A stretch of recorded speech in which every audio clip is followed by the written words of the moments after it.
interest of Americans hardest hit by this pandemic. Amid inaction, President Trump stood up for every American who, through no fault of their own, needed relief. Politics, as usual, should find no place during this pandemic, but Democrats rejected multiple clean bills to provide relief. The American people are tired of games, they seek leadership, and President Trump delivered. This weekend, President Trump took executive action designed to provide the relief Democrats have denied to those who need it most. Through 4 executive orders, he took the following steps. On the payroll tax, he deferred payments of the employee portion of certain payroll taxes from September 1st through the end of 2020. On unemployment assistance, states will provide 25% cost sharing, amounting to a total of $400 per week in benefits through the end of the year. And then third, he extended the eviction protections. President Trump will direct HUD to prevent evictions resulting from financial hardships caused by the virus, doing everything in his executive capacity to make sure those renting and those homeowners are protected. Finally, on student loans, he extended 0% interest and suspended loan payments through the end of the year. The bottom line is that these actions will help Americans. President Trump is for the American people, and Democrats failed to deliver. Also, earlier this year, hundreds of Americans, working men and women at the Tennessee Valley Authority, the TVA, were told that they would lose their jobs to lower-paid foreign workers imported from abroad, and then suffer the further indignity of training their foreign replacements.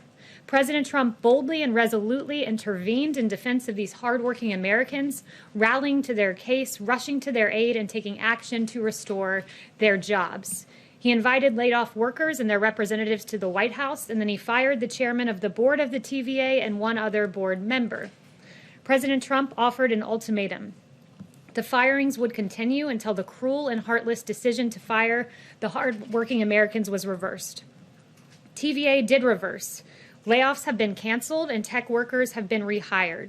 In the words of Gay Henson, president of the Engineering Associates IFPTE Local 1937, the labor union representing the 2,200 highly skilled professionals employed by the TVA. In Ms. Henson's words, the president's personal intervention saved these jobs, restored the workers to their rightful place, and set TVA on the path to returning to its mission of service to both the workers at the TVA and to the people of this country. And with that, I'll take questions. Yes. Kayleigh, thank you. Starting right there with the president's actions over the weekend, how quickly can Americans expect to see that extra $400 of unemployment insurance? So we hope to see it quickly and close to immediately. I don't have an exact readout for you on time, but a lot of this will depend on states and them applying, because as you know, it's 75% federal government covering and 25% the states, and they can use CARES funding or even existing unemployment funds for that $100, but it will require an application process. And given that part of it is up to the states and the application process, is it possible that there will be a delay and that some individuals won't see this relief at all? We will be working around the clock to make sure there's not a delay, but any delay that does exist, it's important to note where that delay and the responsibility rests. And it's with Nancy Pelosi and Chuck Schumer, who they were offered a clean extension, not of $400 of unemployment benefits, but $600, and it was roundly rejected by Democrats. So this president stood up for the American worker at a time when Democrats refused to do so. And just to be very clear, you're saying that you're going to work around the clock. You want it to get to Americans quickly. Are we talking weeks? Are we talking a month? Can you pinpoint the timeline? I can't pinpoint a timeline other than we'll be working around the clock, and we encourage Democrats on the Hill to come back. Secretary Mnuchin has said he's willing to review any proposal because the American people deserve better than the games and the partisanship they've seen from Nancy Pelosi, Chuck Schumer, and their Democrat colleagues. Ben. Thanks, Kayleigh. 2 questions. Just to follow up on what Kristen was asking, is there a mechanism by which the federal government can provide the $300 immediately, even if states don't provide the $100?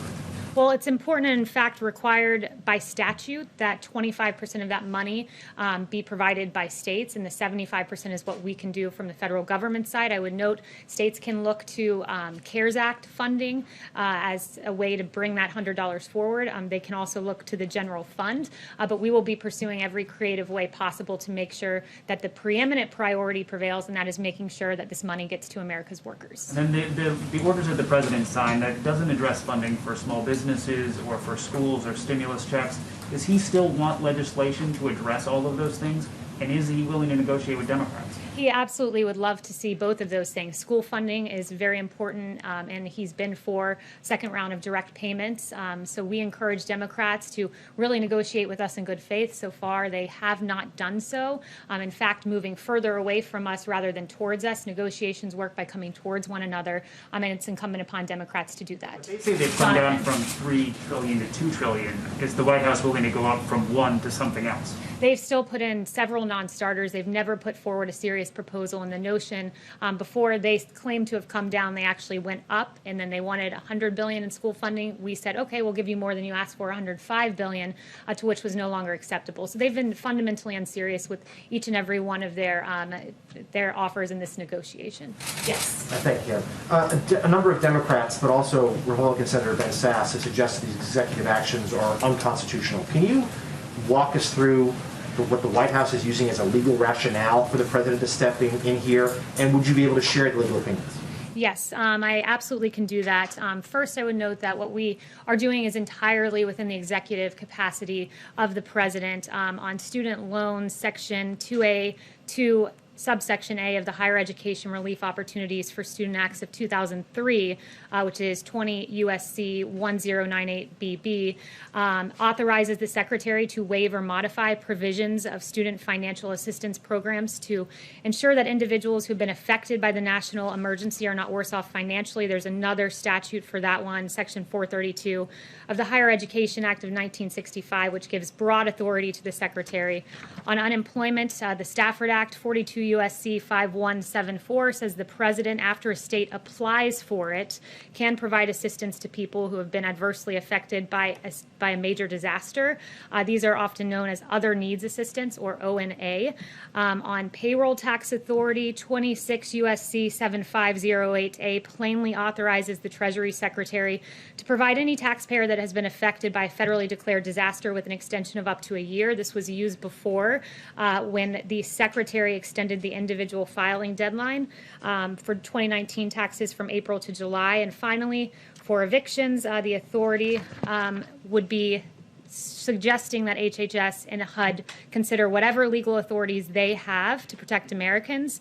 And also, the president merely instructed in that EO that we should do everything within the lawful capacity of the executive branch to protect Americans from evictions. Yes. Jen. Kayleigh, on China, is the administration planning to respond to the new sanctions that China announced this morning on several lawmakers and other people in the United States? So I won't get ahead of the president on any actions, but we are certainly aware of the announced sanctions. And instead of taking meaningful actions, such as immediately repealing the national security law and stopping the systematic repression of Uyghurs, the Chinese Communist Party opted to respond with this symbolic and ineffectual action. And a growing number of nations around the globe are demanding real action from Beijing. The ball is in the Chinese Communist Party's court. This president has stood strongly against China, and he'll continue to do so. Is there any discussion, Kayleigh, of delisting Chinese companies on the U.S. Stock Exchange? Again, I won't get ahead of the president on any official announcements. Yes. Thank you. The president said over the weekend that he had heard from Democrats about wanting to restart these negotiations. Who exactly did he hear from? And then also his tweet this morning regarding, he said that he had his, he said that Leader Schumer and Speaker Pelosi had his number and regarding negotiations. Does that mean he is going to play a larger role in this process going forward, or is it still going to be Secretary Mnuchin and the Chief of Staff? Well, they speak on the president's behalf. He's been actively engaged in the negotiations and working closely with Secretary Mnuchin and the Chief of Staff. Democrats should come to the table. Their immediate statement in the aftermath of the president issuing these EOs says that they would like to meet halfway, but those are empty words from Democrats that they'd like to meet halfway, because so far they've just gone in the other direction. So did anybody reach out to him? I'm not going to go through the president's call logs, but you guys can ask him later today if you'd like. He'll have a press briefing at about 5:30. Jeff. Thank you, Kayleigh. Secretary Pompeo has raised the issue of Russian bounties on U.S. soldiers in Afghanistan with his counterpart. Does that mean that the administration now considers the intelligence on this secure or clear? And if so, does the president plan to raise it with President Putin? Yeah, so on the part about Secretary Pompeo, I'd refer you to the State Department. That was a New York Times story. So in terms of his personal conversations, I would refer you there. But on the part of the president, this was unverified, not conclusory as the New York Times initially reported. The president will always act in the interests of our troops and look no further than the killing of Soleimani and al-Baghdadi, which brought vindication to hundreds of U.S. servicemen and women who lost their lives overseas. Just to be Yes. clear, does that mean that that Pompeo did not raise this? Does that mean that? I would refer you to the State Department. But are the two sides seeing seeing the intelligence as different here and the State Department? Again, you're asking me to verify reporting. That would be in the realm of the State Department. But rest assured, this president will always act in the best interests of our troops. Yes. Thanks, Kayleigh. Back on the executive orders the president signed this weekend, as a candidate, Donald Trump criticized fairly sharply Barack Obama's use of executive orders and faulting him for failing to reach deals with members of Congress. How were the president's actions this weekend any different from President Obama's? They're a lot different when you consider the fact that President Barack Obama utilized executive order to push forward a policy that he denied he had the right to push forward 23 times on DAPA and on DACA. He said at least 23 times, I don't have the power to do this, and then he went on to do just that. I've already listed out and enumerated the various legal authorities on the part of the president, and in terms of deal making, I would note that the CARES Act was landmark legislation, at really the height of this pandemic, that brought relief to the American people, and that was negotiated within 1 week from first drafting to enactment. And by comparison, if we want to go back to President Obama, the American Recovery Act during the Great Recession took roughly 3 months from inception to enactment as law under single-party control. This president managed to push the CARES Act through divided government, a very big accomplishment on the part of the president. Yes. Kayleigh, the deal that the president announced late last month with Kodak to make new drugs in the United States is apparently on hold now amid allegations of insider trading. Is the president concerned that his infrastructure here is being misused, that the Defense Production Act funds are potentially being misused? Would he pull the plug on the Kodak deal, and what does it say about the safeguards that you have in place that this potentially could have resulted in insider trading? So first, the president will always act in the best interest of the American people. As you noted, as soon as we became aware of these allegations, the International Development Finance Corporation said that the recent allegations of wrongdoing raise serious concerns. We will not proceed any further unless these allegations are cleared. The president has strong faith in the process here. We've used the DPA more than 30 times to increase production, and it's been to great effect when you consider in the stockpile. We've seen vast increases, tripling the amount of N95s, tripling the number of gowns, 4 times the number of ventilators on hand at 69,000, and we'll have more than 10,000 more by the fall. So this president has used the DPA effectively, but we're certainly aware of the Kodak allegations and take them seriously. Would he pull the plug on that deal? I'll leave that to the president, but he takes these very seriously. We Thank- won't speculate as to what that investigation finds. Thank you. Yes. 2 questions, if I may. The president just tweeted that Gettysburg would be one of the 2 sites he's looking at. What can you characterize the message that he'd want to be sending with that choice, if it was that choice?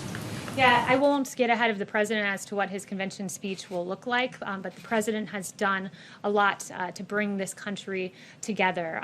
We've faced unprecedented challenges, and he's worked to make sure that the American people are best equipped and taken care of to rise above the challenges that we face, and he has a strong record of achievement that he'll be touting on that day. Sorry, the other question, if you don't mind. Is there a message to the protesters in Belarus? Is the president looking at that? Is he supporting them? Yes, so we are looking at that, and we're deeply concerned by the Belarus presidential election. Severe restrictions on ballot access for candidates, prohibition of local independent observers at polling stations, intimidation of opposition candidates, and the detention of peaceful protesters and journalists have marred the process, and we urge the Belarusian government to respect the right of to peaceably assemble and to refrain from use of force.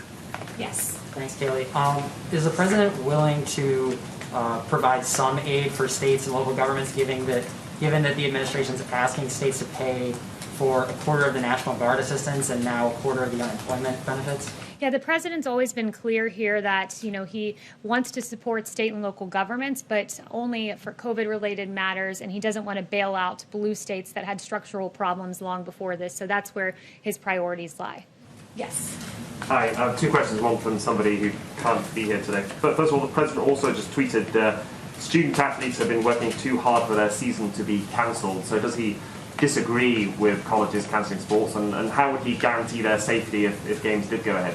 Yes, I spoke to the president in the Oval Office about that just before walking out here, and he is very much would like to see college football safely resume their sport. And as he mentioned in that tweet, a lot of these college athletes, work their whole lives to get, 4 years. Sometimes if they're redshirted an extra year, if they're lucky, they work their whole lives for this moment, and he'd like to see them have a chance to live out their dreams. And a question from Anthony Leake of the Chronicle Fashion Guide. Do you have any reaction to the resignation of the Prime Minister and Cabinet in Lebanon? Yeah, the president's aware of the situation, but that was just breaking as I came out, so I have nothing to add to that, other than our heart is with the people and those who lost their lives. Christian. Thanks, Kayleigh. Two on the orders. Is the administration at all concerned that funding the federal government's cost share through FEMA could leave the government underfunded for hurricane season? And then secondly, on the housing provisions, I'm just curious, why didn't the president extend the eviction moratorium as it was outlined in CARES? Was that because it was deemed unconstitutional? So on evictions, I would note that the president took 4 strong actions here. And again, the eviction moratorium there was a temporary moratorium put in place by the CARES Act. So the president did what he can within his executive capacity, and it was 4-part, taking all lawful measures to prevent residential evictions. Number 2, instructing HHS and CDC to take measures to temporarily prohibit residential evictions. On HUD, prioritizing federal fundings that can be used as financial assistance to struggling renters and homeowners, and also HUD working with its grantees and partners to ensure that homeowners are not forced out. And with regard to HHS, as they explore their executive authority here, 42 U.S.C. 264A authorizes the Surgeon General in consultation with the Secretary to make and enforce such regulations as is in his judgment that are necessary to prevent the introduction, transmission, or spread of communicable diseases. So it will be within HHS's purview to determine whether COVID meets those standards, and it could go a long way in helping Americans who face eviction. And your second question... It was about FEMA. Is there a concern that, pulling from the disaster funds could leave them underprepared for the rest of, the worst part of hurricane season coming? Yeah, so there is that snapback provision that if FEMA does get below a certain level, that money will snap back. So that is certainly a concern, and we'll make sure that 2 things happen, that Americans get paid, but also that there's enough funding there to safely go through hurricane season. Yes, Thank you, Kayleigh, very much. 2 questions. What would you like the White House would like to see happening in Lebanon right now, next? And this weekend, the U.S. reached 5 million coronavirus cases, and Brazil 100,000 deaths. As healthcare experts compares the response from both governments. What went wrong here and there? So first with Lebanon, that was your first question. We're monitoring the situation closely. As I've said, our heart goes out to the men and women who lost their lives. It's an absolute tragedy. And the president participated in a virtual conference with international leaders to work closely in our international response effort. We are delivering aid to the region, and our deepest condolences go out to the victims. With regard to the U.S. response to the coronavirus, we've done more testing than any country in the world. And we do identify more cases. We do have, after all, the most testing, as the president has noted. When you look at the U.S. response, the therapeutics, the beginning of this, there was no coronavirus test. It was a novel virus, but we immediately worked to get more than 100 emergency use authorizations to identify various types of testing on therapeutics. There was no therapeutic that we knew to work with COVID. It was a novel virus, but again, this president worked, and there are more than 210 clinical trials on therapeutics, and we have dexamethasone and convalescent plasma, remdesivir, and others, and the vaccine to be on pace to be completed by the end of the year. When Ebola, it took 4 years to go to completion. This president is securing a vaccine at the fastest rate ever for a novel pathogen. So this president has a really historic coronavirus relief response that we're happy to talk about. Comparison between Brazil and the U.S.? Thank you, Kayleigh. So going back to his question on HHS and executive order, is there no real solution then for people who may be facing eviction by the end of this month or early September? Well, there is a solution. I've mentioned the 4 things that we've done and will continue to do, but the real solution, the holistic solution, rests with Congress and Nancy Pelosi and Chuck Schumer coming to the table. This president instructed his administration to find every single way possible that without congressional Democrats who have been unrelenting and lacking in any sort of care or empathy for the American people, at least when it comes to their negotiating tactics, if they're not going to act and care for the American people, he would. So he instructed this administration to pursue every legal avenue available to us without Chuck and Nancy, and he's done just that. And then on the Chanel. Thanks, Kayleigh. With the president bypassing Democrats stalling with the stimulus bill, as we've been discussing in this room, how pressing is it to actually have a next phase bill? Because it seems that the executive order and the 3 memoranda that he just signed really was kind of a wish list of items he wanted to pass. So how motivated is the White House to push for a next phase stimulus bill in spite of what Mnuchin said this morning? Yeah, the White House is still motivated. You know, the president would love to see the direct payments to Americans. The president would love to see the school funding. There are several items that we'd like to see happen. The more relief for the American people and those in need in particular, the better.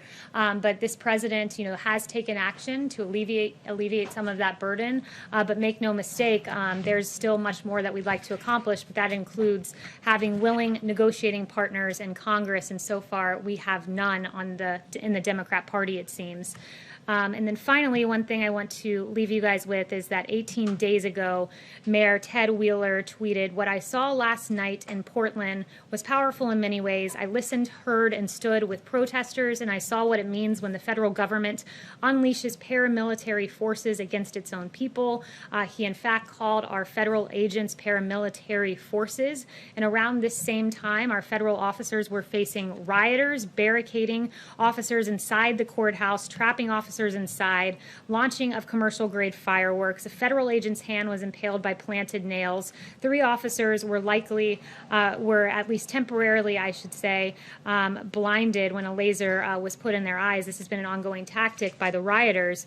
That was 18 days ago when Mayor Wheeler stood with the rioters and against the, quote, paramilitary forces. But just 4 days ago, it appears Mayor Wheeler had a change of heart as local officers took over the situation in Portland, and he now, I guess this is what he believes now, quote, "When you commit arson with an accelerant in an attempt to burn down a building that is occupied by people who you have intentionally trapped inside, you are not demonstrating, you are attempting to commit murder." He could not be more right about that. It is a drastic change. It took him 73 days, I suppose, to come up with that realization. And what we're seeing in Portland with 6 nights in a row, riots being declared. On Wednesday, you had some of these rioters shining lasers in officers' eyes, disable security cameras, broke windows, used boards to barricade the doors, and start a fire with 20 sworn officers and civilian employees inside. This is unacceptable, and it is encouraging to see that the liberal mayor of Portland finally seems to realize that. Thank you, everyone.